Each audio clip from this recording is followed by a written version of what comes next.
What is a Yahoo app password?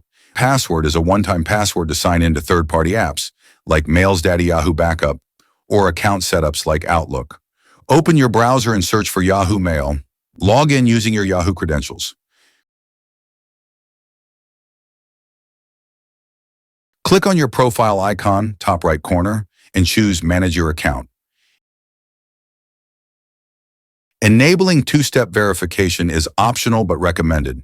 Choose an option for two-step verification. Type your mobile number and click on Get Code by Text. Once it is verified, click on Done. Now go to the security option. Scroll down and navigate to the App Password section, then click on Generate and Manage App Passwords. Enter a custom name of the app or anything you want. Click Generate. A unique app password will appear. Copy the app password and save it securely.